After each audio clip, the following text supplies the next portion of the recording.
The road was empty. Too empty. The kind of silence that made your skin crawl, as if the night itself was holding its breath. She gripped the steering wheel tighter, forcing herself to ignore the unease creeping up her spine. It was just her imagination. Wasn't it? Then she saw it. A pair of headlights in her rearview mirror. Close. Too close. Her pulse quickened. Had that SUV been behind her since she left the party? She switched lanes. It followed. She sped up. So did they. A cold dread settled in her chest. This wasn't a coincidence.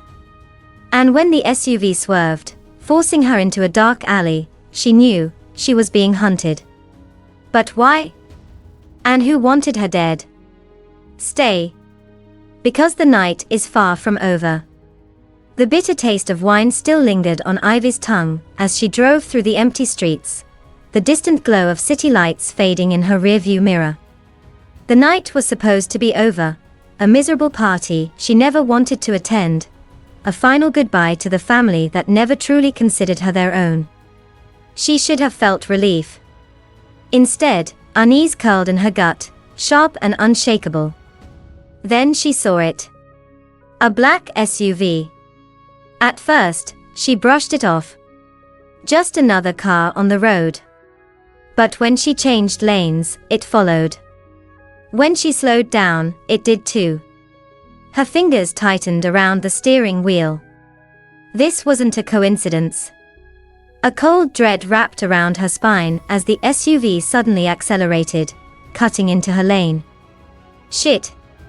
She yanked the wheel to the right, tires screeching as her car swerved violently.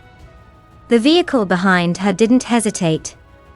It pressed forward, forcing her into a dark alleyway. Her heart slammed against her ribs. The second she hit the brakes, her door was yanked open. 3 men. Dressed in black. Eyes cold and unreadable. One of them, a tall, broad-shouldered man with a jagged scar down his cheek, grinned as he pulled a knife from his pocket, flipping it effortlessly in his fingers. You really thought you could just walk away? His voice was thick with amusement, as if this was a game. Ivy's breath hitched. Her body screamed at her to run, but before she could react, rough hands seized her arms. Let go of me.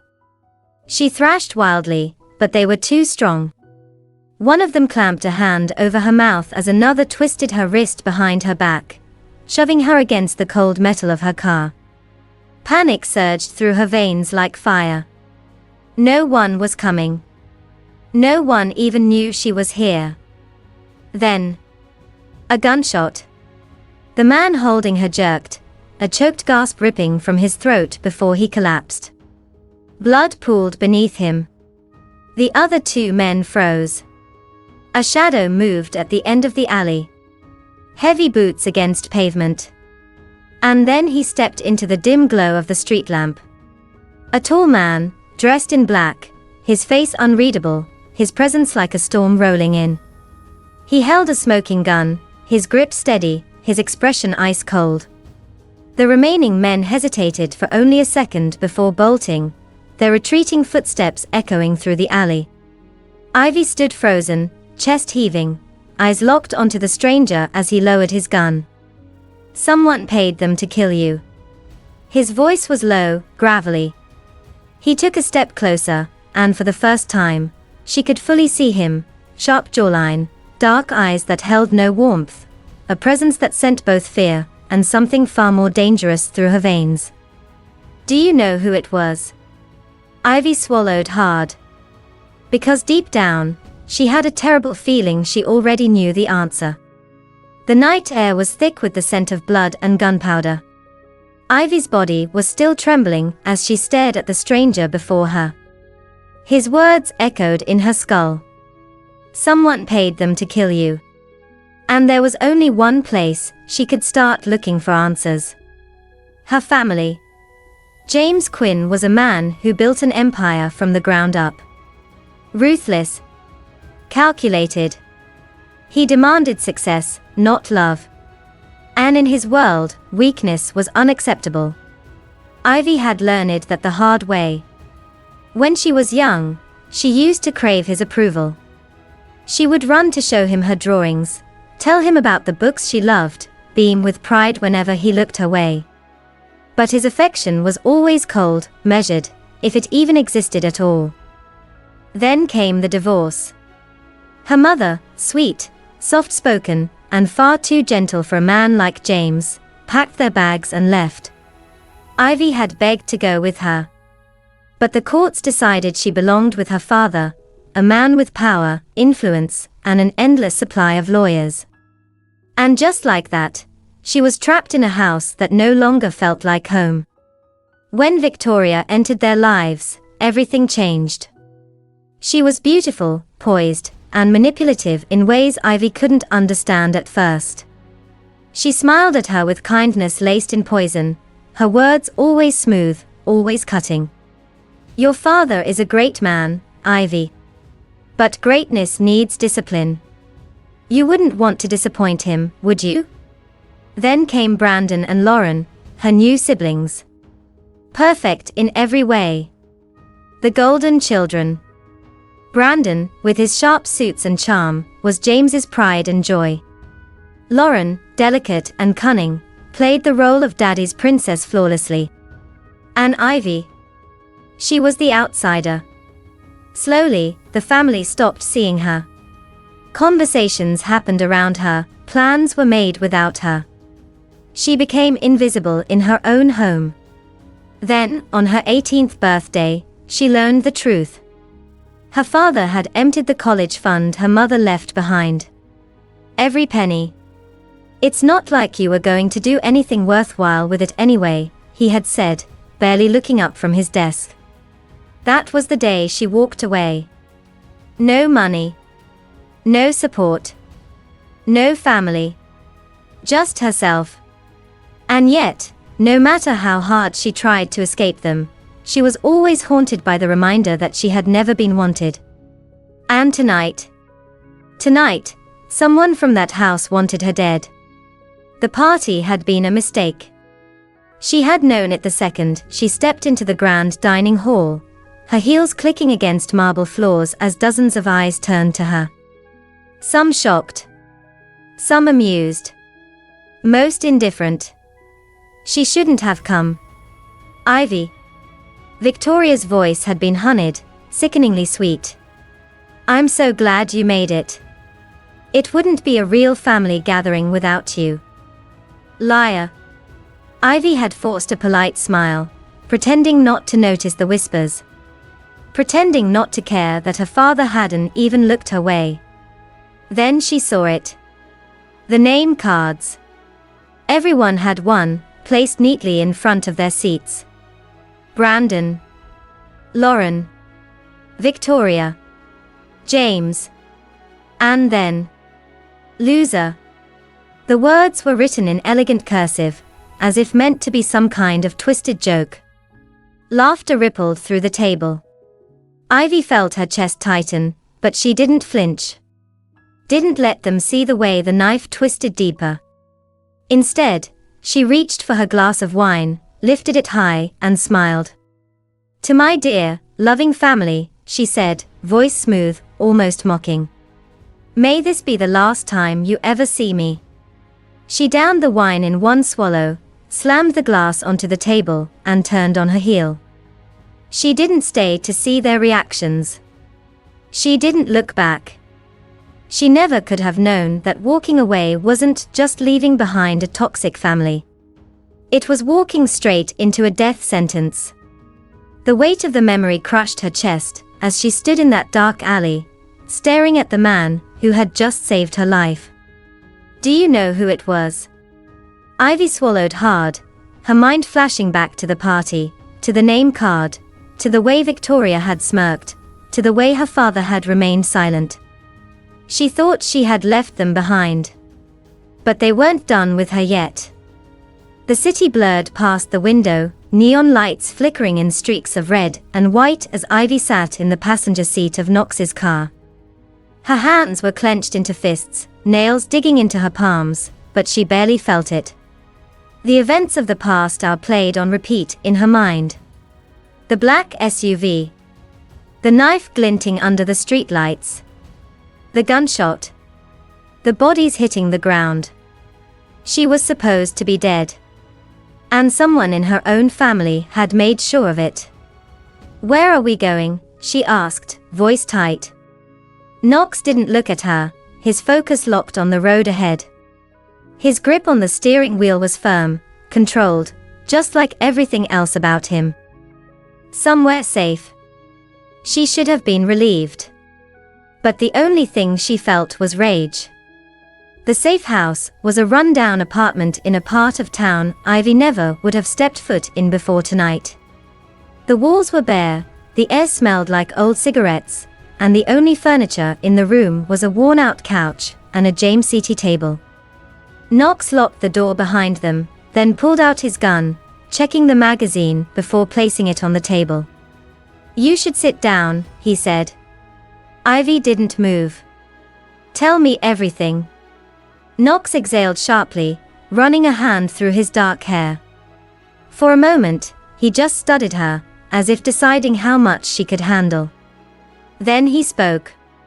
"I've been tracking those guys for a while.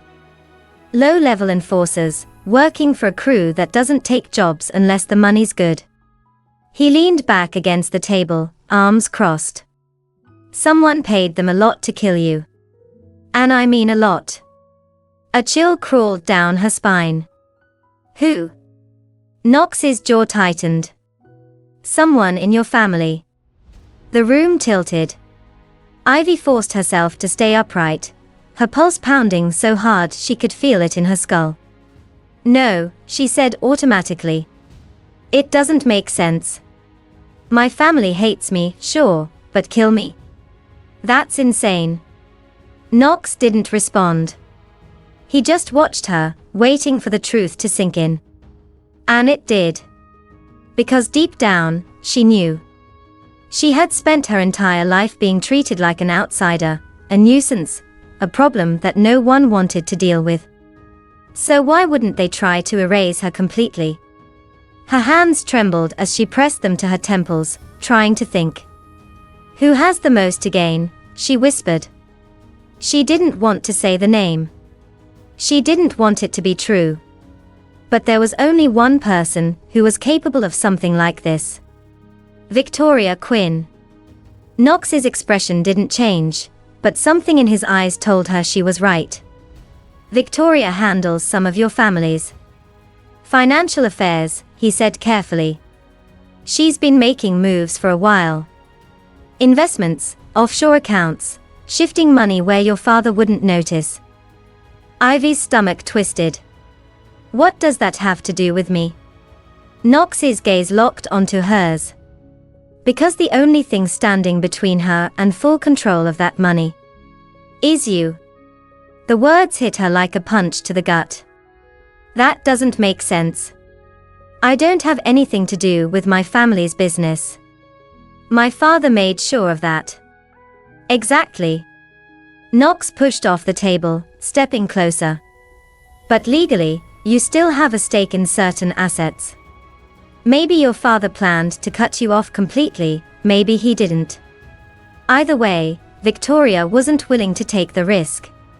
If you're dead, she gets everything." The room felt colder. "And my father?" Ivy's voice was barely a whisper. Knox hesitated. "Then he knows." The world cracked. Ivy let out a breath, but it came out as a choked laugh. "Of course, he does. Her father didn't love her. He never had. And when given the choice to protect her or let her die, he hadn't even hesitated. Her whole life, she had fought to prove that she was strong enough. That she didn't need their approval. But this was war. And she was done running." The documents were spread across the motel table, their edges curling slightly from Knox's heavy hands as he flipped through them. Numbers, bank transactions, offshore accounts, evidence of a carefully constructed empire of deceit. It was all there. Victoria's signature, approving wire transfers to known criminals. Accounts under false names, siphoning money out of the Quinn estate. And the most damning of all, coded messages sent to the men who had tried to kill her. Ivy sat motionless, staring at the proof before her. It was surreal. As if seeing it on paper made it more real than almost being murdered in that alley. This is enough to bury her. Knox's voice was low, certain. Ivy exhaled slowly. It's not enough. Knox frowned. What do you mean? We take this to the cops, and she's done. Ivy shook her head. No. The police? The courts? My father has his hands in everything.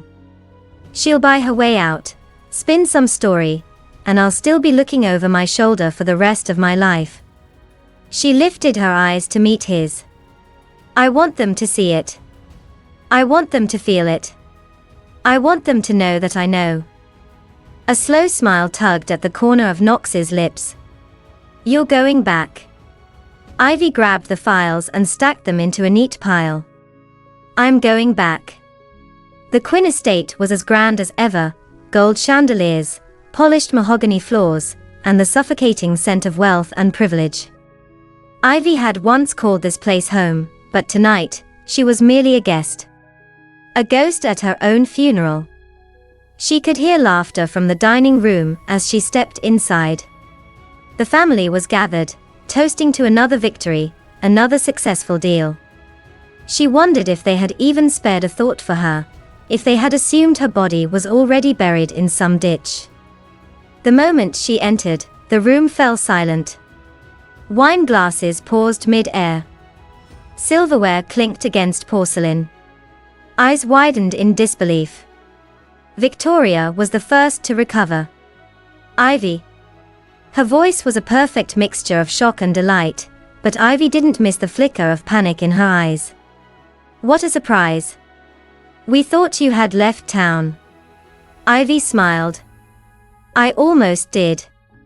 She strolled toward the long dining table, past Brandon and Lauren, who were too stunned to speak. Past the familiar faces of distant relatives, who had never truly acknowledged her presence.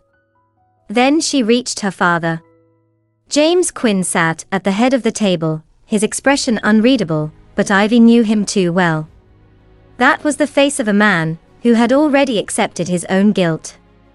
She placed the stack of documents in the center of the table. By 6 con a with tilde tim ra stht. Va nay, me ngis, bit iu ma cac ngi cgng che ju. The tension in the room thickened, the air nearly crackling with the weight of her words. Victoria's fingers curled tightly around her wine glass, but her voice remained calm. I have no idea what you're talking about. Ivy smirked. Of course you don't. That's why I printed out the receipts. She flipped open the first page, a bank statement showing a transfer from Victoria's account to a well-known criminal syndicate. Then another, detailing withdrawals from hidden funds linked to her. Then the messages, cold, concise, an order for Ivy's execution written in encrypted text that Knox had easily decoded. Brandon and Lauren leaned in, eyes darting across the pages. Their expressions twisted from confusion to horror. Mother. Lauren whispered. Victoria's smile faltered. This is ridiculous. She waved a dismissive hand. Ivy, we all know you've always had a flair for theatrics. This is just another one of your... Enough. The single word cut through the room like a blade. Ivy turned her gaze to her father. Why didn't you stop me? James Quinn remained still. The room held its breath, waiting for his response. Seconds stretched into eternity. Then, he sighed. Because I never belonged to this family. A sharp, undeniable finality in his voice. Ivy felt nothing. No shock. No pain. Just the confirmation of what she had known all along. She let out a quiet breath, nodded once, then turned on her heel. She had her answer. She had everything she needed. And she was never coming back. Silence. For a single, fragile moment, the room was frozen. No one moved. No one breathed. The weight of James Quinn's words still lingered in the air like smoke after a fire. Then, the sound of heavy boots. The sharp crackle of police radios. Chaos erupted. Victoria Quinn, you are under arrest. The voice was firm, unwavering. Officers flooded the room, their badges glinting under the grand chandelier. Victoria barely had time to react before two men in uniform grabbed her arms, pulling them behind her back. What? No. This is a mistake, she shrieked, her voice cracking under the weight of her panic. James. Do something. James didn't move. He didn't even lift his gaze. For the first time in her life, Victoria Quinn was truly alone. The officers forced her to her feet, her elegant gown dragging against the floor. Her carefully curated image, poise, control, superiority, shattered in an instant. Ivy watched without a word as the woman, who had spent years tearing her down, was now the one falling. You think this is over? Victoria hissed as she was dragged past her. You think you've won? Ivy tilted her head, her voice calm. I don't need to win. I just needed you to lose. Victoria's scream was cut off by the slamming of the handcuffs. Brandon and Lauren stood in stunned silence, their faces pale. Everything they had ever known, ever relied on, was crumbling before them. She couldn't have done this, Lauren muttered, shaking her head. Mom wouldn't. Brandon cut her off. The evidence is right there, Lauren. His voice was hollow. She was going to have Ivy killed. Lauren looked between them, as if waiting for someone to tell her this was just another one of Ivy's dramatic scenes. But there was no denying the truth anymore. The Quinn name was tainted. The press would eat this alive. James Quinn stood at the head of the table, still and composed as ever. But Ivy saw the shift in his expression, the slight clench of his jaw, the flicker of something close to defeat. I suppose this is the part where you expect an apology, he finally said. Ivy met his gaze, unwavering. No. I don't expect anything from you anymore. She turned away. And this time, she didn't look back. The cool night air hit her as she stepped outside, the weight on her chest finally lifting. Knox was waiting. He leaned against the hood of his car, arms crossed, watching her with that unreadable expression of his. The streetlights cast shadows across his sharp features, but his eyes, dark and steady, held something else. Something that told her he already knew how this would end. He didn't say anything. And he didn't have to. Ivy took a deep breath, the kind that filled her lungs with something she hadn't felt in years. Relief. Freedom. A slow, genuine smile crossed her lips. The first in a long, long time. This is the first time I've ever been truly free. Knox's lips quirked at the corner. So, what now? She glanced back at the mansion one last time, at the life she was leaving behind. Then she turned to him, her smile widening. Let's find out. She slid into the passenger seat. Knox got behind the wheel. And as the car disappeared into the night, Ivy Quinn finally stepped into the future she had always deserved. A future that was entirely her own. The road stretched ahead, endless and unknown. Ivy leaned her head against the window, watching as the city lights faded into the distance. Each mile between her and the Quinn estate felt like a weight lifting from her shoulders. She wasn't just leaving behind a house. She was leaving behind years of neglect, pain, and betrayal. And for the first time, she felt free. Knox drove in silence, the hum of the engine the only sound between them. But there was something comforting in his presence. He had seen the worst of her past, and had never once looked away. "Do you regret it?" he asked finally. Ivy didn't hesitate. No. There was nothing left for her in that house. No love. No belonging. She had spent years trying to be part of a family that had never truly been hers. But family wasn't about blood. It was about loyalty. And maybe, just maybe, she was finally on her way to finding hers. She turned to Knox, a small smile tugging at her lips. "So, where to next?" Knox smirked. "Wherever you want." Ivy glanced at the open road ahead. For the first time in her life, the future wasn't something to fear. It was hers to create. And this time, she wouldn't let anyone take it from her. Family is not defined by blood, but by those who accept and stand by you. Betrayal may come from those closest to us, but it is through pain that we find true strength. Justice and truth may be painful, but only by facing them can we ever be truly free.